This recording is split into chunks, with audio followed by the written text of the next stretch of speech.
오늘 우리에게 주신 하나님의 말씀은 창세기 27장입니다.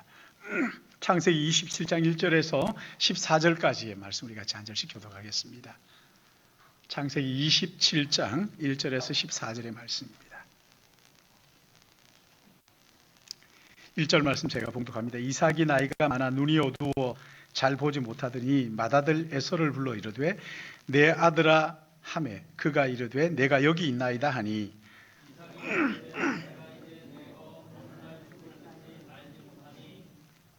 그런즉 내 기구 곧 화살통과 활을 가지고 들에 가서 나를 위하여 사냥하여 내가 즐기는 별미를 만들어 내게로 가져와서 먹게 하여 네가 죽기 전에 내 마음껏 네게 축복하게 하라. 이삭이 그의 아들 에서에게 말할 때 리브가가 들었더니 에서가 사냥하여 오려고 들로 나가매 리브가가 그의 아들 야곱에게 말하여 이르되 내 아버지가 내 형 에서에게 말씀하시는 것을 내가 들었으니 이르기를 나를 위하여 사냥하여 가져다가 별미를 만들어 내가 먹게 하여 죽기 전에 여호와 앞에서 내게 축복하게 하라 하셨으니 그런즉 내 아들아 내 말을 따라 내가 명한 대로 염소 떼에 가서 거기서 좋은 염소 새끼 2마리를 내게로 가져오면 내가 그것으로 내 아버지를 위하여 그가 즐기시는 별미를 만들리니 내 아버지께 가져드려서 그가 죽기 전에 네게 축복하기 위하여 잡수시게 하라. 야곱이 그 어머니 리브가에게 이르되 내 형 에서는 털이 많은 사람이요 나는 매끈매끈한 사람인즉 아버지께서 나를 만지실 때 내가 아버지의 눈에 속이는 자로 보일라.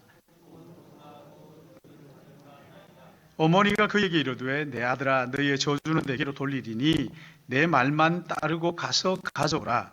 그가 가서 끌어다가 어머니에게로 가져왔더니 그의 어머니가 그의 아버지가 즐기는 별미를 만들었더라. 아멘.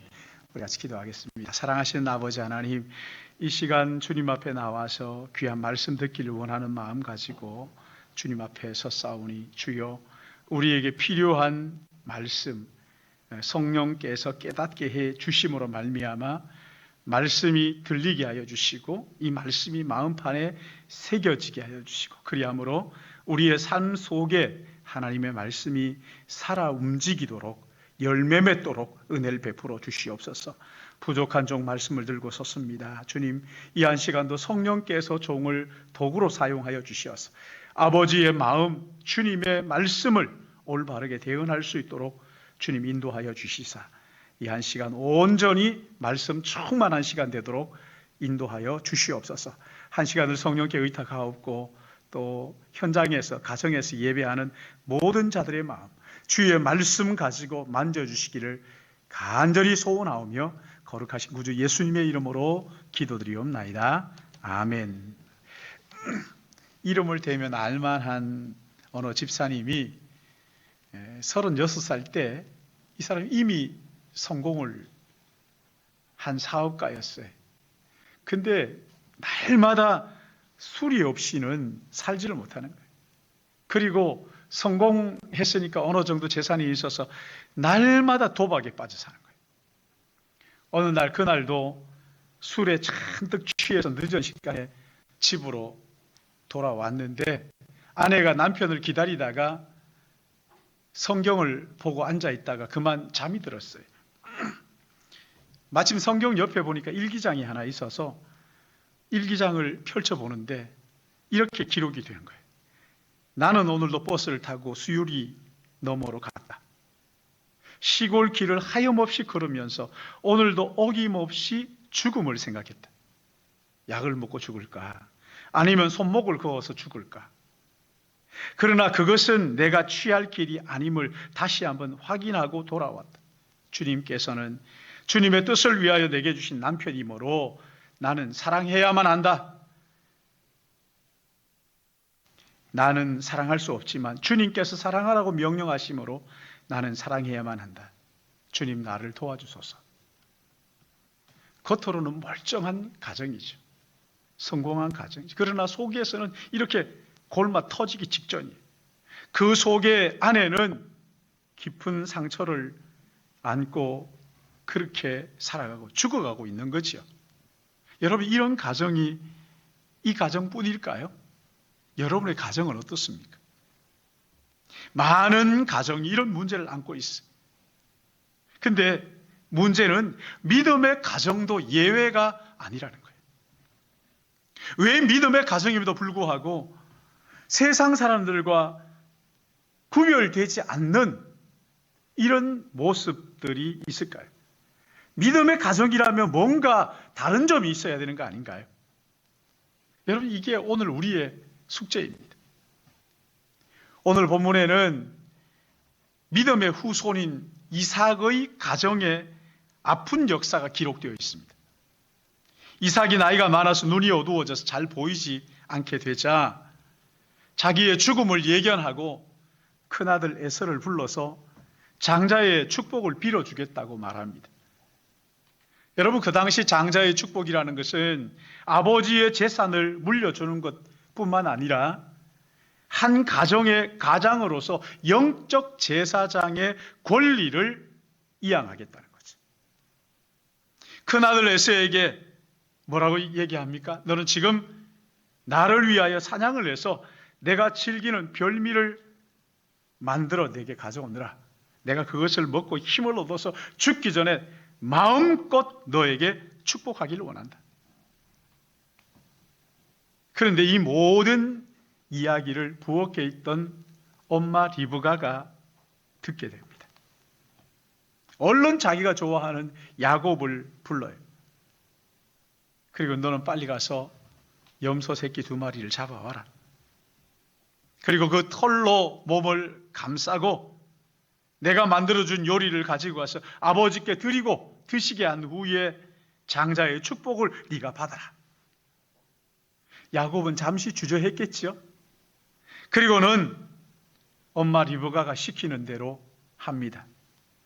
아버지 이삭은 야곱인 줄도 모르고 장자의 축복을 다 빌어주죠.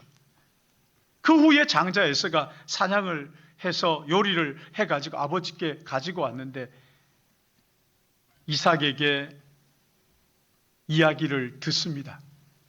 내가 네 동생에게 이미 축복을 다 해주고 내가 속았구나.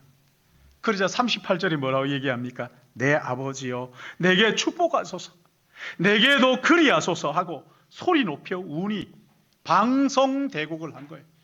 아버지 앞에서 펑펑 울면서 아버지여 내게도 축복해 주십시오.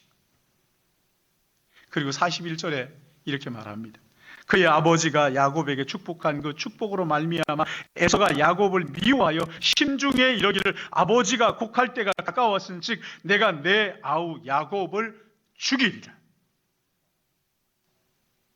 여러분, 창세기 4장에 보면 형 가인이 동생 아벨을 돌로 쳐 죽이는 최초의 살인사건이 일어납니다.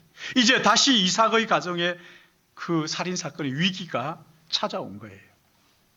여러분, 왜 믿음의 가정에서 이런 끔찍한 사건이 일어나는 걸까요? 아니, 누구의 책임입니까? 도대체 누가 어떻게 잘못했기에 이런 끔찍한 일들이 믿음의 가정에서 일어나는 것이냐 말이에요. 누구의 책임이에요? 제일 먼저는 가장인 이삭 아니겠습니까? 이삭이 장자의 축복을 에서에게 주려고 하면서 4절에 뭐라고 얘기합니까? 내가 즐기는 별미를 만들어 내게로 가져와서 먹게 하여 내가 죽기 전에 내 마음껏 네게 축복하게 하라. 아니, 장자의 명분 그냥 주면 되는데 왜 내가 좋아하는 것을 네가 가지고 와서 먹게 해라, 이런 이야기를 하는 겁니다. 장자의 축복은 당연히 에서에게 주는 게 맞아요. 근데 이삭은 지금 내가 좋아하는 별미를 내가 먹고 싶구나, 그거 가지고 와서 요리해가지고 내가 시큼 먹고 그리고 내가 너에게 축복을 해주겠다. 여러분, 세상 사람이라면 이게 아무 문제가 안 됩니다. 딜을 하는 건 문제가 안 돼요. 그러나 믿는 사람, 믿음의 사람이기 때문에 이게 문제가 되는 것이지. 이삭의 아내 리브가가 임신했을 때 태중에 2아이가 싸우는 거예요. 너무나 고통스러워서 하나님께 간절히 기도했는데 창세기 25장 23절에 두 국민이 내 태중에 있구나, 두 민족이 내 태중에서부터 나누이리라. 이 족속이 저 족속보다 강하겠고 큰 자가 어린 자를 섬기리라. 앞으로 장남과 차남의 영적 순서가 바뀔 것을 말씀하셨어요. 여러분, 이것은 에서를 버리겠다 하는 것이 아니라 하나님 나라의 질서는 세상 나라의 질서와 달라서 하나님은 약한 자를 들어서 강한 자를 부끄럽게 하시는 방법으로 세상을 구원하실 것이라는 것을 말씀하시는 거예요.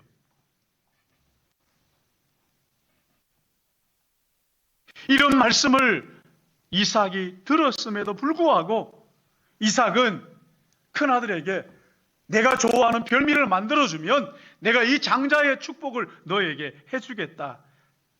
자기가 좋은 대로 지금 세상의 길을 선택하고 있는 거예요. 이삭은 하나님의 말씀을 알고도 무시하고 마음대로 행동하는 거예요. 여러분, 구약에 나오는 족장들, 가장들에게는요, 하나님께서 이들에게 제사장이며 또한 선지자의 직분을 주신 거랑 마찬가지예요. 하나님께서 이들에게 특별한 능력을 주셨어요. 그게 뭐냐면 성령의 능력이에요. 이 성령은 지금처럼 한 번 오시면 떠나지 않는 것이 아니라 하나님의 말씀에 순종하면 함께 머물지만 순종하지 않는 순간 떠나버리는 거예요. 이것을 사울이 우리에게 너무 잘 보여주고 있잖아요. 이 성령이 우리 안에 오셔서 성령이 그들 가운데 오셔서 하시는 일이 뭡니까? 옳고 그름을 분별하고 바른 길로 인도하시는 거예요. 창세기 1장 2절 말씀을 보시면은 땅이 혼돈하고 공허하여 흑암이 깊음 위에 있고 하나님의 영은 수면 위에 운행하시리라. 여기 나오는 하나님의 영이 성령이죠. 천지를 창조하기 전에 땅이 혼돈하고 공허했다는 거예요. 혼돈하고 공허했다. 그때 하나님께서 하나님의 영이 그 수면 위에 운행하시면서 빛이 있으라 말씀하시자 빛이 생기게 됐죠. 혼돈과 공허가 물러가고 아름다운 질서가 생기기 시작했던 것이죠. 여러분, 성령은 혼돈과 공허한 우주의 질서가 잡히도록 하나님의 말씀을 오게 하는 능력이라고 하죠. 말씀의 빛이 임해야 혼돈하고 공허한 그 속에 질서가 바로 잡히게 되는 것입니다. 그러니까 성령은 구약의 족장들에게 혼돈과 공허 가운데 질서와 분별력을 주시는, 이삭은 이 성령이 주시는 분별력을 지금 다 잃어버렸다는 거예요. 1절에 뭐라고 말합니까? 눈이 어두웠다. 눈이 어두워가지고 이 시각이 분별을 못하는 거예요. 23절을 보시면은 그의 손이 형 에서의 손과 같이 털이 있으므로 분별하지 못했다. 형인지 동생인지를 지금 팔을 만져보니까 조금 이상하긴 한데 분별하지를 못했다. 이렇게 영적 분별력이 없어져 버린 거예요. 그것뿐입니까? 자연산과 집에서 기른 것을 분별하지를 못하는 거죠. 이것을 볼 때 지금 이삭 속에는 성령이 떠나신 거예요. 성령이 떠나고 안 계신다는 거예요. 왜 그렇게 되었을까요? 왜 성령이 떠났을까요? 여러분, 이것은 이삭이 하나님의 말씀을 능멸했기 때문입니다. 하나님의 말씀을 무시하는 것을 넘어서 능멸한 거예요. 그가 하나님의 말씀을 들었어요. 그런데 순종하지 않고 이 말씀을 무시하자 성령이 떠나게 된 거죠. 성령이 떠나게 되니까 영적 분별력이 무너져 버립니다. 그러자 이삭에게는 인간의 욕망만 남아있는 아주 비참한 늙은이가 되어가지고 아내에게도 자녀들에게도 지금 무시를 당하고 있는 그런 상황이지. 여러분, 다윗이 아들 압살롬에게 반역을 당합니다. 반란을 당하죠. 그 이유가 뭡니까? 충성된 장군 우리아의 아내를 범하는, 그리고 그 우리아를 전쟁터에서 사주에서 죽인, 거기에서 시작이. 사랑하는 여러분, 그러니까 한 가정의 가장이 어떻게 하느냐가 그 가정의 미래를 결정하는 거란 말이지. 가장이 하나님의 말씀을 듣고 은혜 받는 것, 이것은 그 가정의 미래가 달려있는 아주 중요한 거란 말이에요. 말씀의 귀를 기울이는 것, 여러분, 이것이 성령을 받는 길 아닙니까?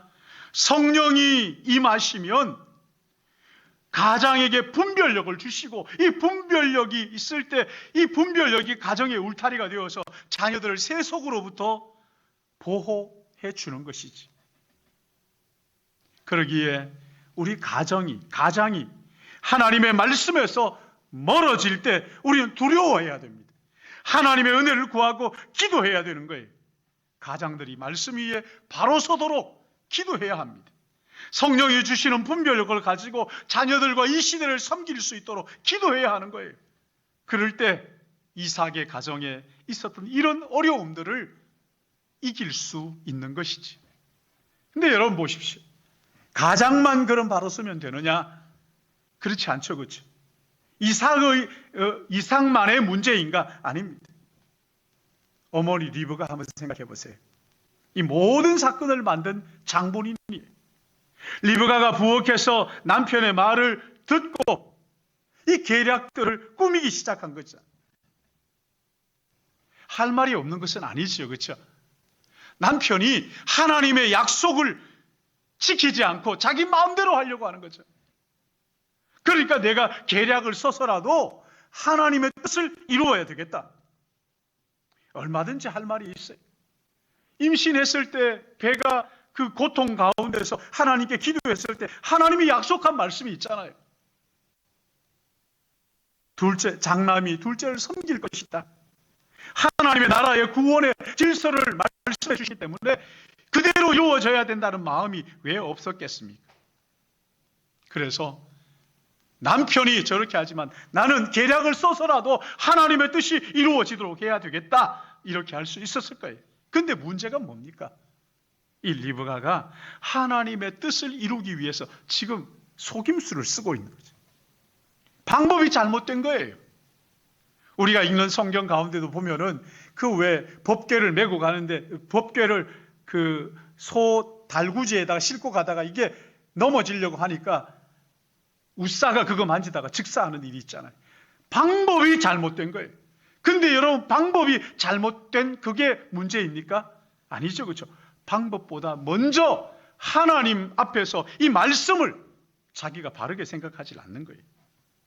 하나님의 뜻을 이루기 위해서 사기를 친다. 여러분 이거 안 되는 거예요. 여러분 이렇게 왜 리브가가 속임수를 쓰고 사기를 치면서도 하나님의 뜻이 이루어져야 된다고 이렇게 생각했을까요? 왜 이러는 거예요 도대체? 여러분 이것은 하나님을 향한 신뢰를 잃어버렸다는 그런 이야기입니다. 이렇게 하는 것은 하나님이 좋아하시는 일이 아니라 마귀가 좋아하는 거예요. 마귀의 계략에 넘어가 마귀의 지금 수하에 놀아나고 있는 거예요. 창세기 3장을 보시면은 뱀이 하와에게 접근해서 하나님께서 정말 이 동산에 있는 모든 실과를 먹지 말라 하더냐? 마음에 의심을 집어넣습니다. 그러자 말씀을 붙들지 않고 자기의 생각을 거기에 덧붙여가지고 이야기하면서 마귀를 자기 마음속에 사탄을 맞이합니다. 맞아들이는 거예요. 사탄의 유혹에 넘어가게 되자 에덴 동산에 마귀가 쑥 들어오는 거죠. 하나님의 뜻을 거역하게 되는 거예요. 창세기 16장에도 보시면은 하나님이 아브라함에게 자손을 주시겠다고 약속하셨잖아요. 시간이 많이 지났습니다. 하나님의 시간 기다려야 되는데 기다리지를 못하고 아브라함의 아내 사레가 뭐라고 얘기합니까? 자기 몸종 하가를 남편에게 데리고 가서 하나님이 주시겠다고 하셨는데 이 뜻이 이루어지려면 아이를 낳아야 되니까 나는 안 되니까 이 몸종을 통해서 낳으시라고. 그래서 얻은 아들이 이스마엘 아니에요. 지금도 중동에 불씨가 되고 있다는 것을 여러분 나중에서야 깨닫게 된 거예요. 그리고 창세기 27장에 뱀은 다시 리브가에게 다가와서 유혹하고 있어요. 하나님의 뜻이 남편에 의해서 잘못되고 있으니 네가 계략을 세워서 하나님의 뜻을 이루라는 거예요. 네가 하나님의 뜻을 이루라는 거예요. 여러분 여기 보십시오. 공통점이 뭡니까? 다들 여자들입니다. 왜 그런 거예요? 남자가 아니라 왜 여자에게 다가갔을까요? 여자가 남자보다 못하기 때문입니까? 그런 거 아니에요. 여자들이 남자들보다 더 가정에 대해서, 자녀들에 대해서 더 많이 생각하고 더 집착하고 그래서 치맛바람 일으키고 그러는 거잖아요. 어떻게 하면 자녀가 출세할까? 남편이 아니에요. 아내가 다 하는 거예요. 결국 이 리브가는 뱀의 유혹에 넘어가서 가정을 혼란 속에 몰아넣고 말았던 것이지. 마태복음 4장을 보시면 예수님께서 사탄의 시험을 이기시는 장면이 나오죠. 세 가지를 시험하잖아요. 40일 동안 금식하신 예수님께 다가와서 네가 만일 하나님의 아들이거든 이 돌들, 네 옆에 있는 그 많은 돌들을 떡을 만들어서 먹어라. 성전 꼭대기에다 세우고는 뛰어내리라. 세상의 영광을 보여주면서 내게 경배하면 만국과 영광을 네게 주겠다. 예수님 뭐라고 말씀하십니까? 사람이 떡만 가지고 사느냐? 사탄아 물러가라. 기록되었으되 주 너희 하나님을 경배하고 다만 그를 섬기라. 사탄을 물리치셨어요. 하나님의 아들로서 세상을 구원하는 것은 이렇게 세상적인 방법이 아니라는 거예요. 십자가의 죽음으로 죄의 대가를 지불하고 하나님께서 다시 살리심으로 이루어지는 것이 구속의 역사입니다. 하나님이 약속하신 언약을 따라 구원을 이루는 것이지 세상의 쉬운 방법, 다른 지름길은 없다는 거예요. 그러기에 우리 주님은 사탄의 시험을 쉬운 방법, 인간적인 방법을 물리치시고 하나님의 말씀을 들고 이기신 것이죠. 여러분, 말씀을 붙들었다. 여러분, 이게 무슨 뜻입니까? 약속하신 하나님을 믿고 끝까지 신뢰하고 말씀을 붙들고 기다릴 줄 아는 거예요. 하나님은 반드시 정당한 방법으로 약속하신 언약을 이룰 것이라고 확신하는 것이지. 경계하는 자가 법대로 경계하지 아니하면 승리자의 관을 얻지 못할 것이라고 분명히 성경이 우리에게 말씀을 하셨습니다. 하나님의 나라는 반칙이 통하는 나라가 아닙니다. 하나님의 나라는 언약이 성취되는 나라입니다. 오늘 우리 어머니들이 가져야 할 믿음이 뭡니까? 자녀들이 힘들어할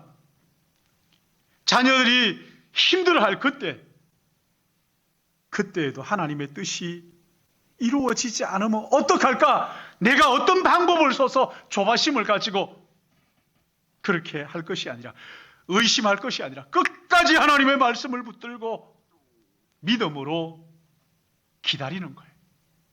이 모습을 자녀들에게 보여줘야 하는 거예요. 하나님의 때를 믿음으로 기다리지 못하면 의심하게 되고, 의심을 통하여 사탄이 우리 속에 역사하게 되는 거랍니다. 사랑하는 어머니 여러분, 하나님은 우리 자녀의 미래뿐만 아니라 그 고통 가운데서도 함께 하시면서 더 큰 그릇으로 빚어가시는 것을 믿으시기 바랍니다. 끝까지 믿음 가지셔야 돼요.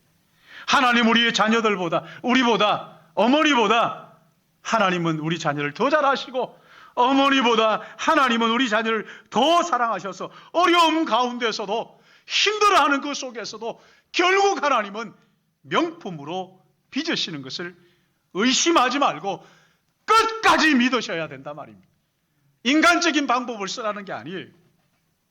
그렇게 하게 될 때 이삭의 가정에 이 비극을 뛰어넘을 수 있는 믿음의 가정이 되는 것입니다.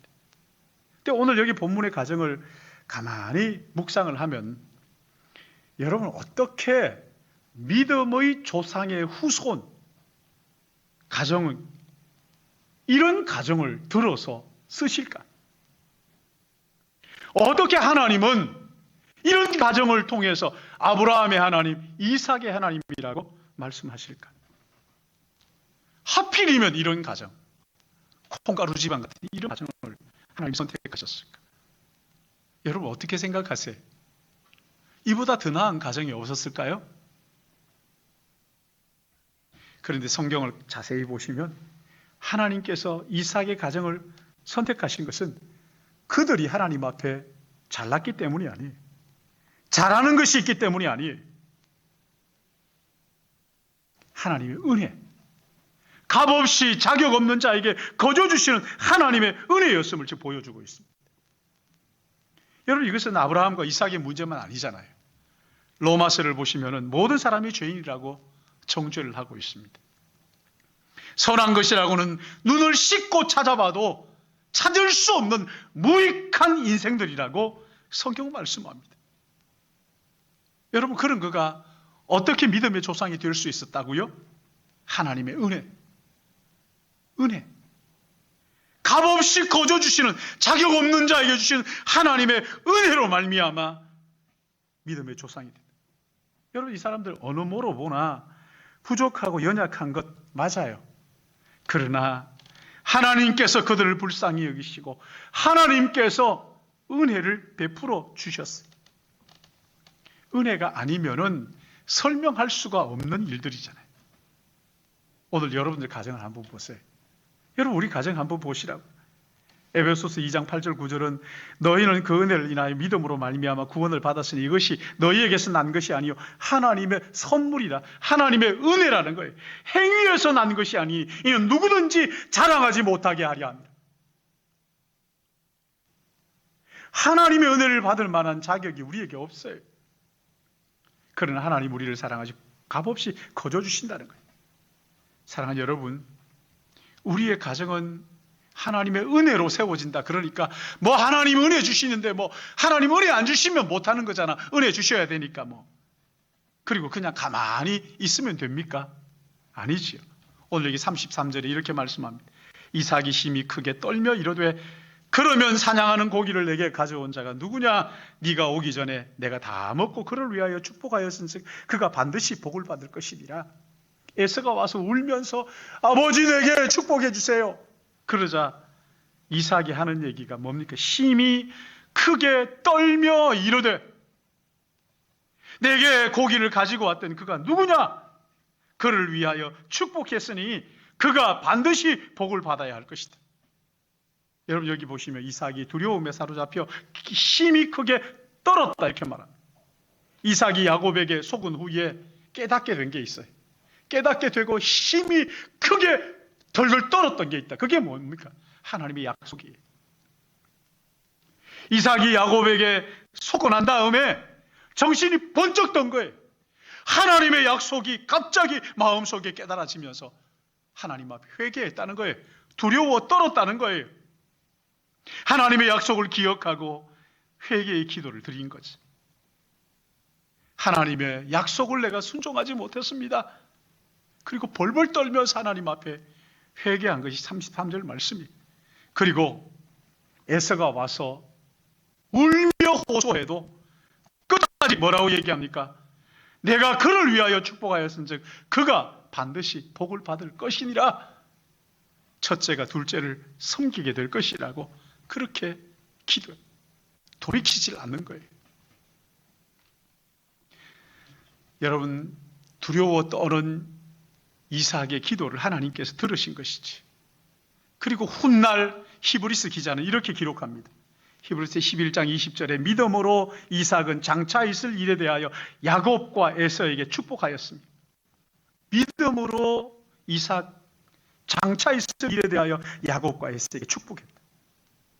이삭이 돌이켰을 때 하나님은 그가 실수한 것까지도 합력하여 선을 이루도록 그렇게 해주셨다는 거예요. 그래서 오늘 본문은 우리가 하나님의 뜻을 거역했을 그때에도 깨닫고 돌이키고 회개하면 우리의 모든 죄를 덮어주시고 성령께서 바른 길로 인도해 주시겠다는 약속의 말씀이 되는 것입니다.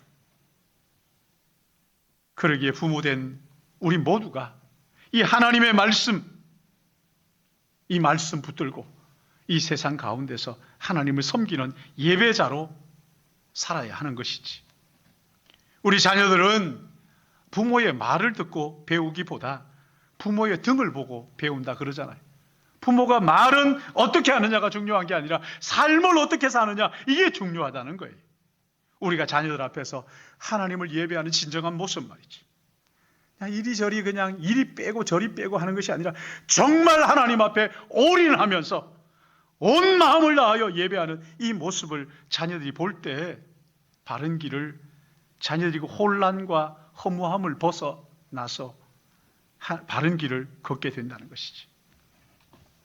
제가 설교를 시작할 때 이름을 대면 알만한 사람이 술과 그냥 도박으로 그렇게 하루하루를 살다가 아내의 편지 이야기했잖아요.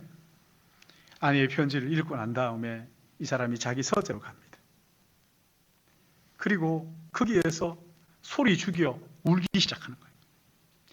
나 같은 것 하나 보고 시집 온 이 아내를 내가 죽음을 생각하도록 이렇게 만들었구나. 도대체 나는 뭐 하는 사람인가? 뜨거운 눈물이 막 쏟아졌어요. 한참을 울고 있는데 떠오르는 생각이 하나 있었어요. 우리 어머님이 나 같은 것을 위해서 매일 새벽마다 기도하셨는데 어머니의 기도가 생각나더라는 거예요. 그러니까 더 내가 지난 36년간 가룟유다처럼 살았습니다. 자기의 그 모습이 너무 한심하고 자기의 영혼이 더러운 걸레처럼 쓸모없이 느껴지더라는 거예요. 여러분, 이게 회개 아닙니까? 그렇죠? 그래서 주님의 이름을 부르기 시작했대요. 주여 나를 불쌍히 여겨 주옵소서. 한참 기도하는데 그때 누가 등 뒤에서 자기를 포근하게 이렇게 안아주더래요. 깜짝 놀라서 아내가 자다가 깼나 하고 돌아보니까 아무도 없더래요. 3번을 그렇게 합니다. 그리고는 세미한 음성이 마음에 들리기 시작해요. 아들아, 나는 너를 한 번도 버린 적이 없고 앞으로 영원히 너와 함께 있을 거야. 나는 너를 사랑한단다. 그것은 분명히 주님의 음성이었어요. 주님의 음성이 들려지는 그 순간 성령이 그를 지배하기 시작하는 것을 느꼈다는 거예요. 평소에 그렇게 즐기던 술, 담배, 도박이 저절로 끊어진 거예요. 저절로 정리가 되었어요.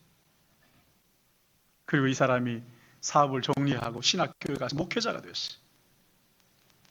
그분이 누구냐면 여러분 잘 아는 30호 가수 이승윤 아버지, 100주년 기념교회에서 얼마 전에 은퇴하신 이재철 목사님이에요. 보세요. 아버지가 회개하자 어머니가 살아나고 부모님이 살아나자 성령의 인도하심을 따라서 세상을 변화시키는 아들만 넷이지 그 집에. 세상을 변화시키는, 세상을 감동시키는 이런 자녀들이 자라게 되는 것입니다. 하나님 앞에 회개의 몸부림. 아버지가 변하면 가정이 변합니다. 회개의 몸부림을 통해서 우리 자녀들이 세상을 감동시키는 성령 충만한 그런 가정이 되시기를 예수님의 이름으로 축복합니다. 하나님 아버지, 가정이라고 우리에게 허락해 주셨는데 우리가 우리 자녀들에게 얼마나 많은 상처를 주고 얼마나 많은 아픔을 주고 아내에게, 남편에게 서로 상처를 주고받으며 자녀들을 힘들게 했던 그 많은 시간들 주님 생각나게 하시고 회개하게 하여 주셔서 다시 우리 가정이 새로워지고 우리의 가정의 자녀들이 변화되도록, 그리함으로 이 세상을 감동을 주는 믿음의 가정들로 회복되도록 주님 은혜를 베풀어 주시옵소서. 이 시간 순서를 따라 우리의 삶을 귀한 예물과 함께 주님 앞에 올려드립니다. 하나님 아버지, 한 사람도 억지로나 인색함이 아니라 주님의 나라를 위하여 내 모든 것을 주께로부터 왔사오니 주님께 드린다는 마음 가지고 드림으로 주님 우리의 가정을 치유하시고 우리의 삶을 의미 있도록 인도해 주실 것을 간절히 바라오며 거룩하신 구주 예수님의 이름으로 기도드리옵나이다. 아멘. 오직 주의 사랑에 매여 찬양하시면서 준비하신 점을 하나님 앞에 드리시겠습니다.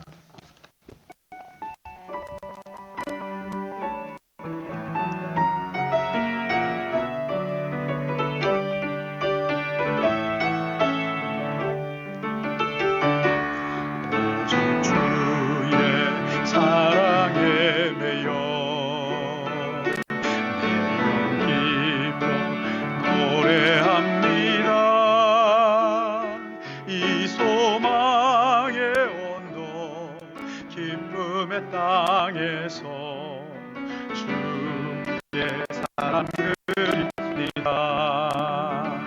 오직 주의 임재 안에 갇혀 기도 찬양합니다. 이 소명의 언덕 거룩한 땅에서 주께 경배드립니다. 주께서 주신 모든 은혜 나는 말할 수 없네. 내 영혼 즐거이 주 따르렵니다. 주께 내 삶들이 주께서 주신 모든 은혜 주께서 주신 모든 은혜 나는 말할 수 없네. 내 영혼 즐거이 주 따르렵니다. 주께 내 삶들입니다.